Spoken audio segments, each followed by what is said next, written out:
निकालिए सब लोग, 154 निकालो सब लोग। पृष्ठ संख्या आर्टिकल के बारे में बात करेंगे हम लोग। तो अगर कोई पूछता है कि आर्टिकल किसे कहते हैं, तो आप कहेंगे कि जब किसी वाक्य में ए, एन या द आया हो, या सिंपल में कहिए कि ए, एन और द को क्या कहते हैं, आर्टिकल कहते हैं। आर्टिकल के हिंदी में हम लोग उपपद कहते हैं। किताब पर जरूर लिख लीजिएगा, आपके पास अगर किताब है तो हिंदी में आर्टिकल के आगे उपपद जरूर लिख लीजिएगा, उपपद।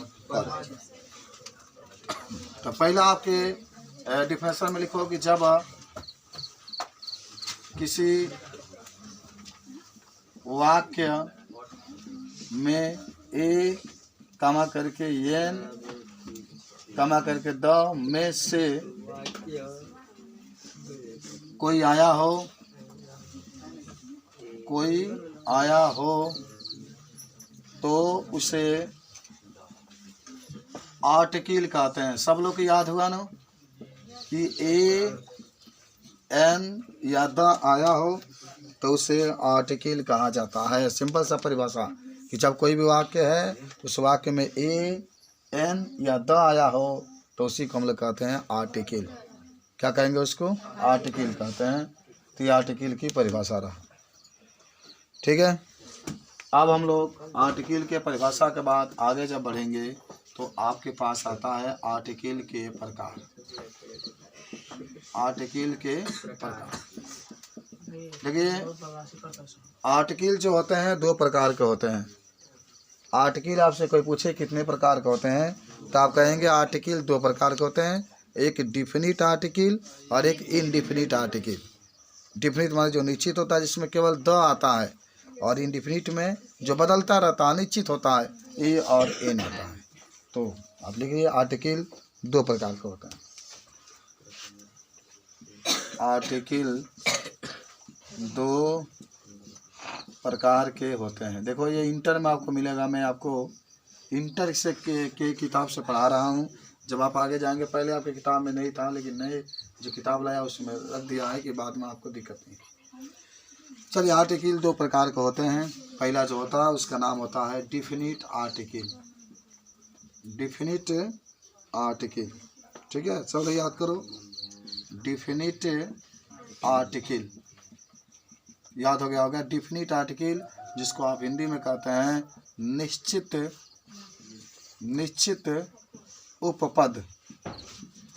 निश्चित उपपद डिफिनिट आर्टिकल है जिसको आप हिंदी में कहते हैं निश्चित उपपद। तो देखेंगे डिफिनिट आर्टिकल के बारे में जब आप कहेंगे, लिखेंगे कि वे आर्टिकल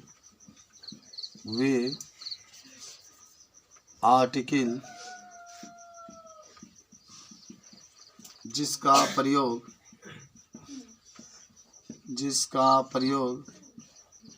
निश्चित नाउन के पहले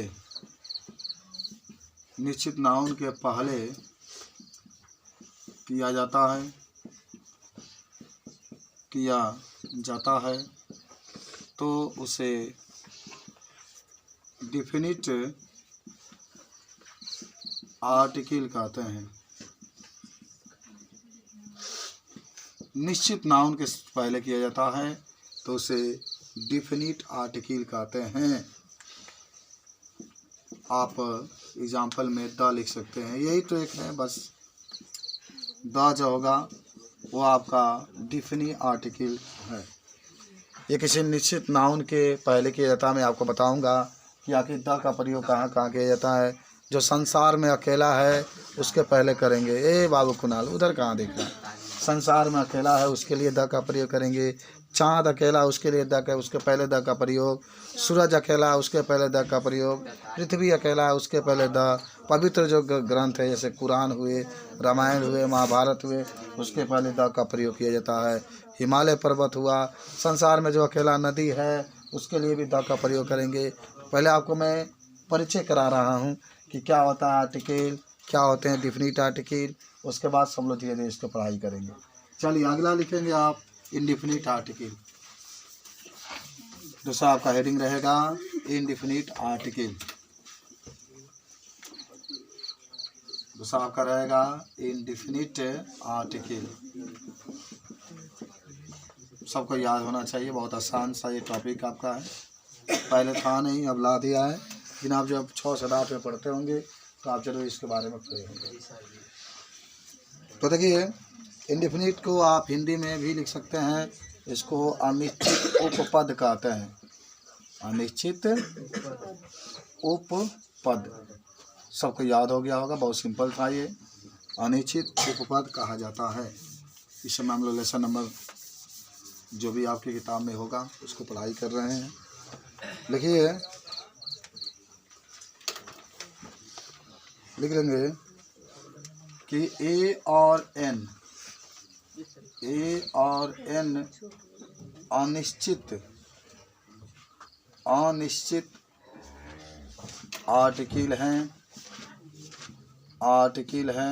क्योंकि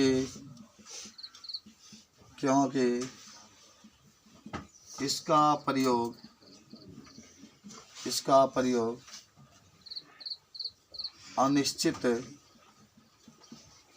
अनिश्चित नाउन के पहले किया जाता है, अनिश्चित नाउन के पहले किया जाता है। ए और एन अनिश्चित आर्टिकल है क्योंकि इसका प्रयोग अनिश्चित नाउन के पहले किया जाता है। ये सिंपल सी आपके पास रहा, सिंपल सी स्ट्रक्चर इसकी रही जो आप बता सकते हैं। आप उदाहरण में क्या क्या बता सकते हैं, आइए मैं आपको लिख के बताता हूँ। आप उदाहरण में ए लिख सकते हैं और एन लिख सकते हैं, ए लिख सकते हैं और क्या लिख सकते हैं, एन लिख सकते हैं। तो आर्टिकल के बारे में आप लोग पहले आइए, सब छूट रहा है, कोई फ़ायदा नहीं हो रहा है अंग्रेजी पढ़ने से आपका। जब आपको आना ही है तो टाइम से आइए, 10 मिनट भी लेट करेंगे पूरा छूट छाट जाएगा, फिर आने से क्या फ़ायदा होगी। इसीलिए आप पहले चलिए, जितना पहले आप आएंगे आपके लिए जगह रखा गया होता है, आप कभी भी आएंगे बैठ करके पढ़ाई कर सकते हैं। चलिए, तो इंडेफिनिट आर्टिकल भी जाने, जहाँ आप ए और एन को बदल सकता है, कभी ए आता है कभी एन आता है, इसीलिए हम इसको कौन सा आर्टिकल कहेंगे, इंडेफिनिट आर्टिकल कहते हैं। तो आर्टिकल की बात हम लोग चर्चा किए कि आर्टिकल जो होता है, आर्टिकल वह होते हैं जो किसी वाक्य के किसी नाउन के पहले प्रयोग किए जाते हैं। और आर्टिकल को हम लोग 2 भागों में बांटते हैं, एक डेफिनिट आर्टिकल और एक इंडेफिनिट आर्टिकल। और मैंने आपको बताया कि डेफिनिट आर्टिकल वो आर्टिकल होता है जो किसी निश्चित, डेफिनिट हिंदी में निश्चित कहते हैं, जो किसी निश्चित नाउन के पहले इसका प्रयोग किया जाता है, जिसमें आपने उदाहरण में द लिखा था। और इंडेफिनिट आर्टिकल में आप ये कह सकते हैं कि इंडेफिनिट आर्टिकल वह होता है जो किसी अनिश्चित नाउन के पहले, आप देखेंगे बदलता रहता है, बाल आ गया बाल तो आप ए का प्रयोग करेंगे, एक आ गया तो एन का प्रयोग, इसलिए आप इसको इंडेफिनिट आर्टिकल कह रहे हैं। लेकिन डिफिनिट की जब बात होती है, जैसे द की बात हो गई, तो ये निश्चित होता है, इसीलिए हम इसके में द का प्रयोग करके इसको बनाते हैं। इस तरीके से आपका ये आज का स्ट्रक्चर रहा। आज हम लोग बस इतना ही परिचय के बारे में जाने, कल इसके बारे में बारी बारी से मैं आपको लिखाऊंगा कि ए का कहाँ प्रयोग किया जाता है, एन का कहाँ प्रयोग किया जाता है और द का कहाँ प्रयोग किया जाता है। बस